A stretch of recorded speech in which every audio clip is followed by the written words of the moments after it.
We can start the proceedings.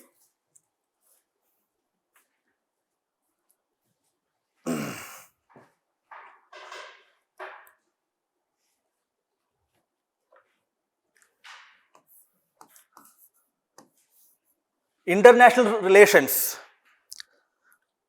As you might be aware, the number of questions that are being asked recently for the past, I would say, 8 years. Number of questions are 4. 4 questions, total marks 50. So generally what they do, they give you 2 questions each carrying 10 marks and 2 questions each carrying 15 marks. It is up to them which area they want to put in 10 marker or in 15 marker. Now for 50 marks, how much you should study? That's the question. I will answer that question, but before that, let me show you the trend of the examination, especially from the IR section.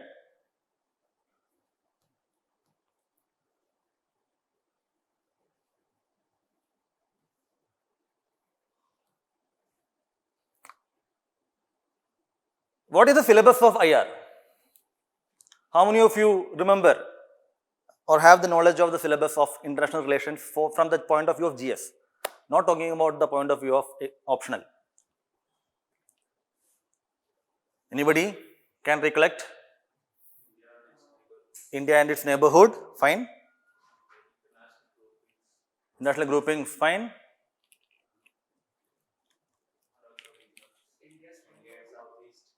India and Southeast. Impact of developed countries on India, then India with major developed countries. Is that the syllabus or there is something else? Kind of. But that's not enough. I agree with the view that it's difficult to exactly reproduce the syllabus of UPSC. But it's necessary to know the major points. As far as IR is concerned, if you see the syllabus of UPSC, which we have provided here, which I am unable to locate, the syllabus is structured in such a manner that there is lot of confusion. There is many confusion. In your booklet, we have provided that syllabus, if you can see. The many confusion is because of the way the syllabus is structured. International fora, their mandate, their structure, what does it mean? Which page? India and its neighbors. Yes, can you read out?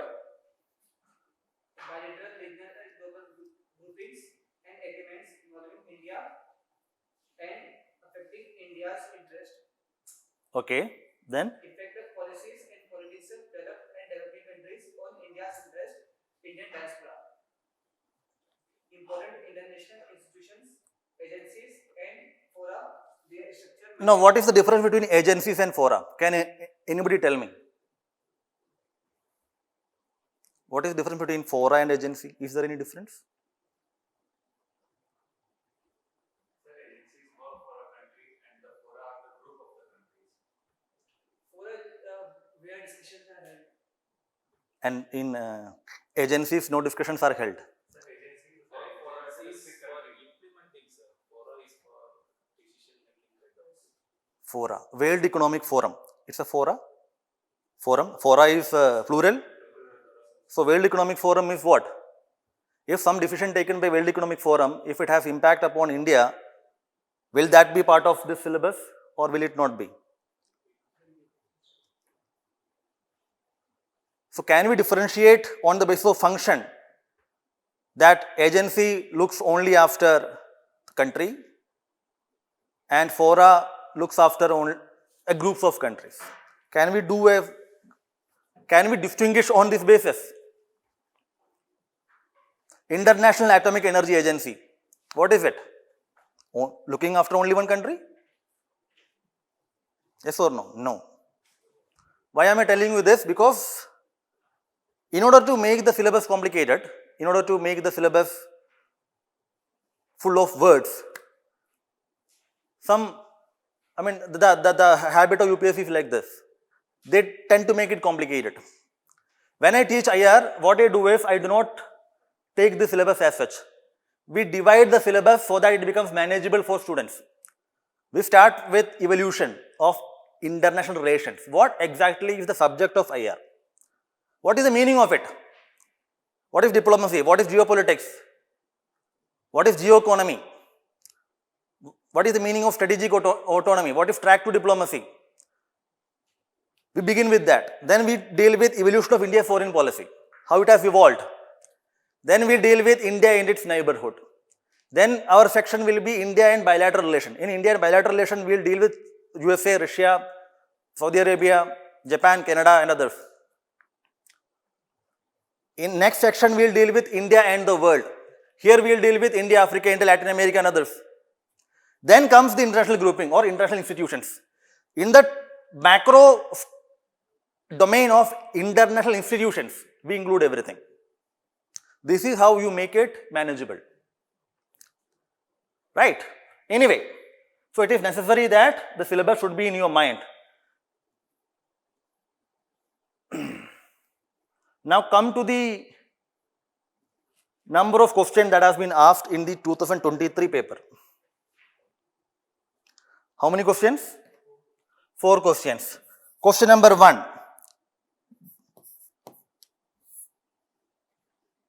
SEO. Question number 2. Diaspora. Question number 3. NATO. Question number 4. IMO.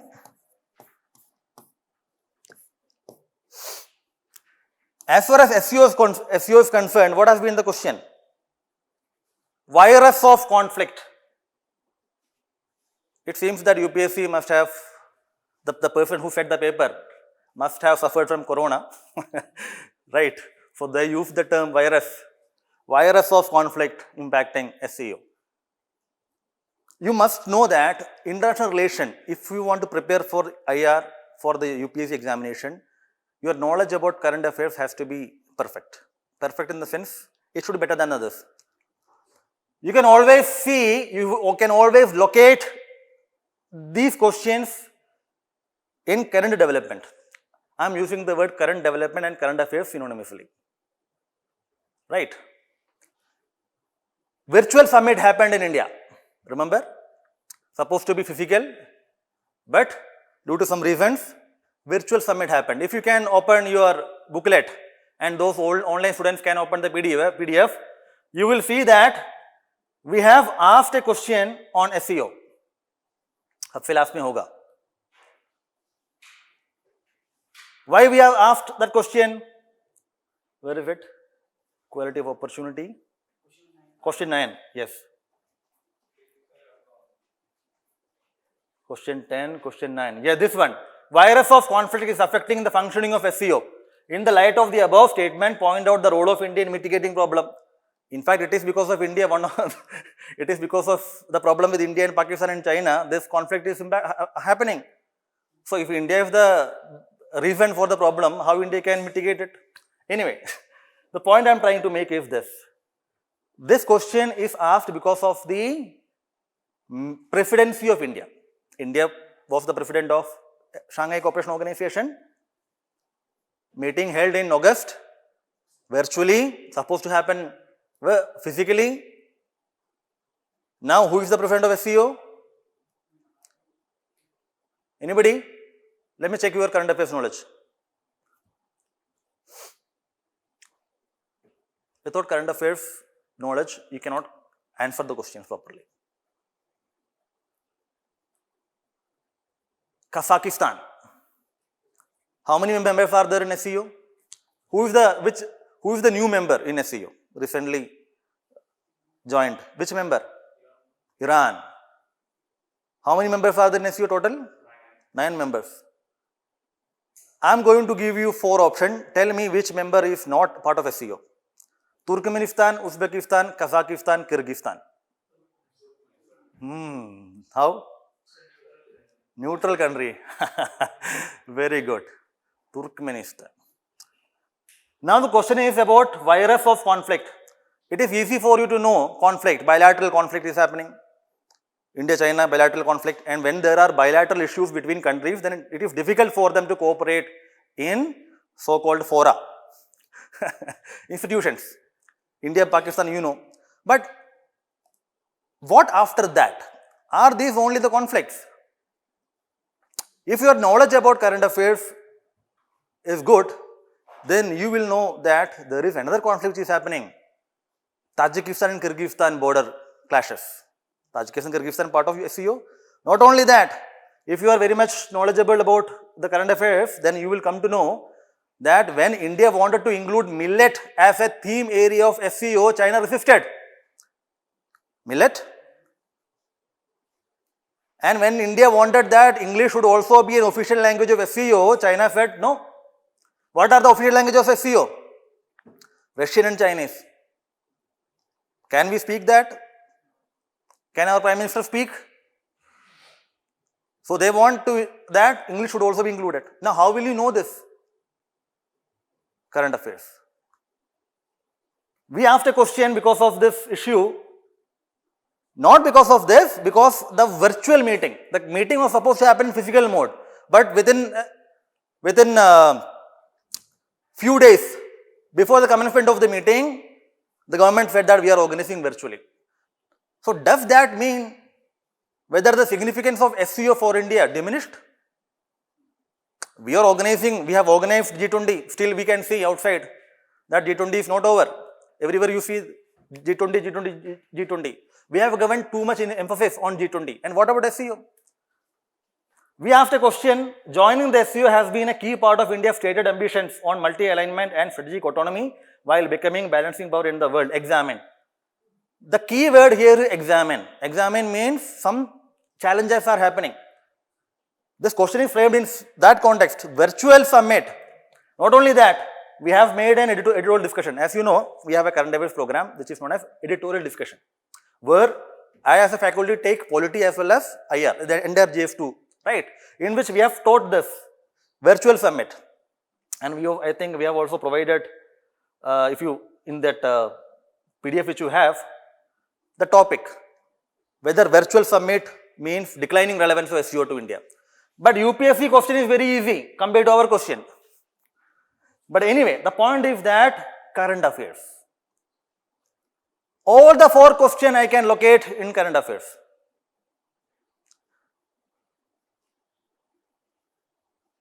Next one, diaspora. Now, if you see your syllabus, diaspora is mentioned.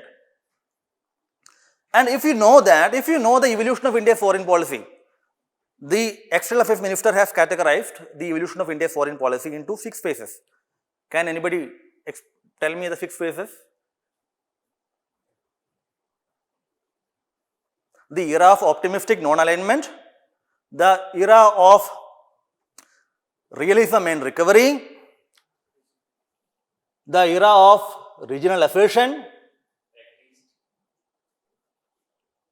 the quest for strategic autonomy, balancing power, and 6th one which is ongoing is energetic diplomacy. In this ongoing phase of energetic diplomacy, one of the important component is focus on diaspora.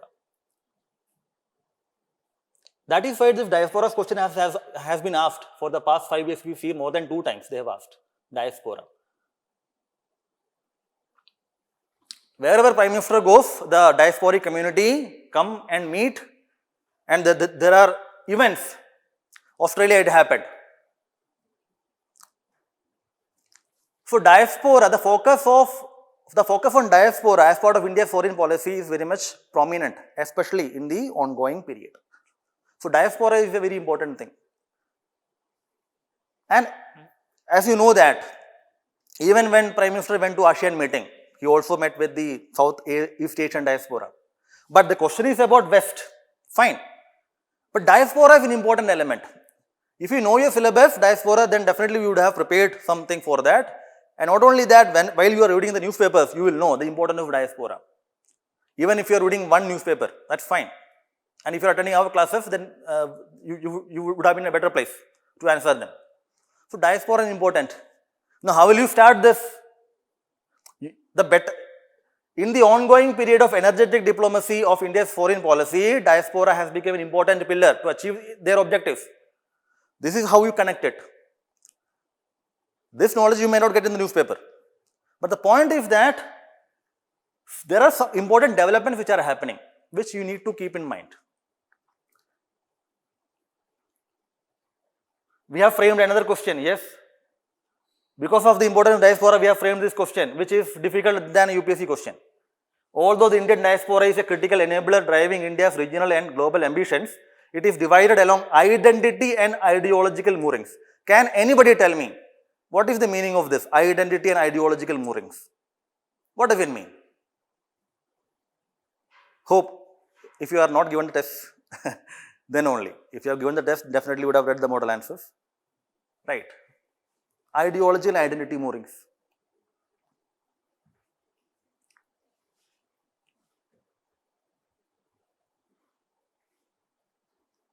You must have heard that in many local governments in USA, they have been passing laws, anti-caste laws. The caste. The state of California has also, I believe, formulated a law. Many MNCs have taken steps. Identity means diaspora instead of homogeneous entity is heterogeneous. This heterogeneity was there earlier, but recently a phenomenon is seen where the diaspora is divided on the basis of identity. This identity can be religious identity or caste identity. Ideology, right-wing ideology. Right-wing ideology and so-called socialistic or let's say left-wing ideology. This is visible. But UPSC did not ask a question in such a difficult manner. It simply asked you, Indian diaspora has scaled new heights in the West. Describe is the word. Simply explain, simply elaborate. Very easy to write. Description. When you describe something, you don't have to criticize it. Don't have to write negative points. I would say that IR questions of UPSC are comparatively easier than the test series questions. And if you see the previous year's questions too, difficult.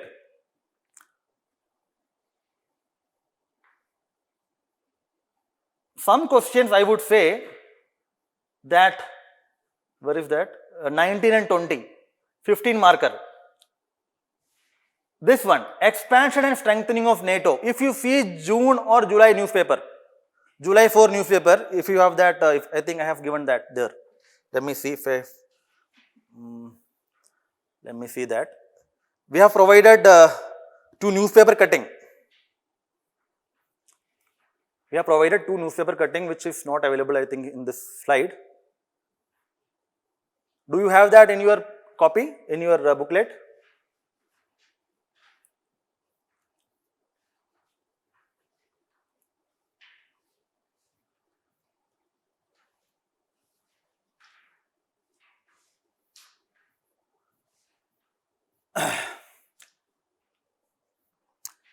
The US Congress Committee recommended that India should be given the status of NATO plus. This was in the news.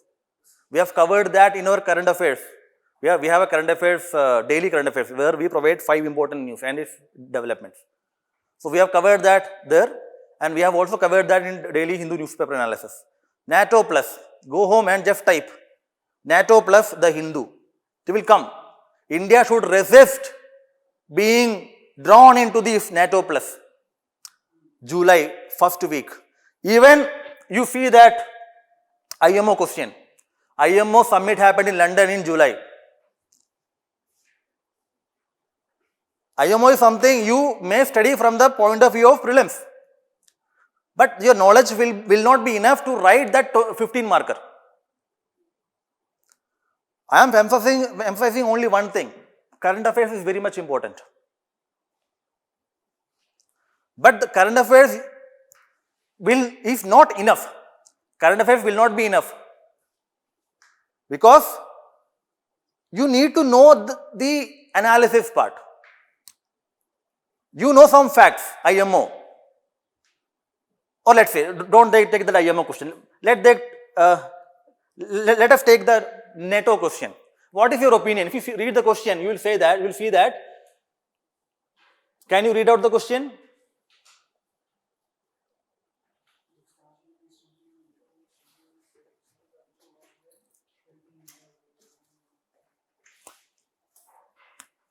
What is the question? The expansion and strengthening of NATO and a stronger US-Europe strategic partnership works well for India, not in. For India, what is your opinion about this statement? क्या opinion है? बताओ. I have no opinion. That is my opinion. What is your opinion? Nobody is asking you to say yes or no. My opinion is that India should be part of NATO plus or India should not be. That is not you're supposed to write. No, because of multi-alignment, India can't be an ally of any country. We are not ally of a country. We have to be an ally of a country. There is a concept of NATO plus where NATO has, I would say, defense cooperation, global defense cooperation with countries like New Zealand, South Korea, Australia, Japan and Israel. We can't be an NATO's, I understand, NATO's expansion can help India strategically because it will check the Chinese rise. As you know that there is a new Cold War kind of system which is emerging. This new Cold War bloc is not made by USSR or Russia. I mean, I would say it is not led by that. It is led by China. And it has members like Russia, Myanmar, Cuba, Venezuela, Iran, North Korea and others. So these are creating challenges to the West. So India has a problem with China. So Chinese hegemony can be controlled to some extent or to a larger extent by increasing cooperation of India with NATO. But the problem with this is the fundamental idea which we use, strategic autonomy or multi-alignment. We cannot afford to be taking sides.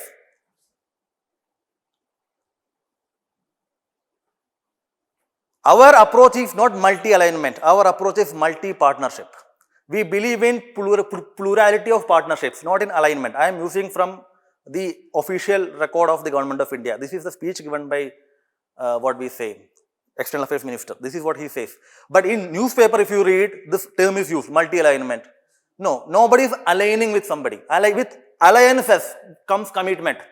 Alliances reduces the scope for autonomy in foreign policy. Partnership does not come with strings attached. Plurilateral partnership, Quad, we are member, SCO we are member, BRICS we are members, we are member, at WTO we are member. India is part of East Asia Summit. So we believe in plurilateral partnership, not in alignments. One of the major problem of Russia-Ukraine war, one of the major reason of Russia-Ukraine war is the eastward expansion of NATO. Expansion of NATO, instead of creating peace and prosperity for the world, create more conflicts. So, the point is that if you read those things, you will get some understanding. But to write that answer, that might not be enough. It requires conceptual understanding. The base has to be built. The base can be built either by whatever coaching student you attended, whatever notes you have, if you feel them sufficient. Or I would say you attend my class. I am not marketing myself, but I am telling you the fact. The students which are there, they will watch for the fact. Don't read any book. For 50 marks, you don't have to read any book at this point in time. You read only when you are sure that you will get interview call. After mains. Don't waste your time by reading those books. No. We have provided one book. If at all you want have some, let's say, clarification, you may. But I would say that there is no book which is specifically made for UPSC International Relations, no book. Newspaper plus the conceptual understanding which you might have built up through your classes, through your foundation batch. If your foundation is built strongly, then the current affairs will provide you the edge.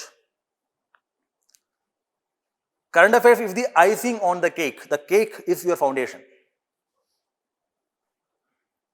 We have structured our program. We have 8-12 discussion classes where we deal with all most important current affairs.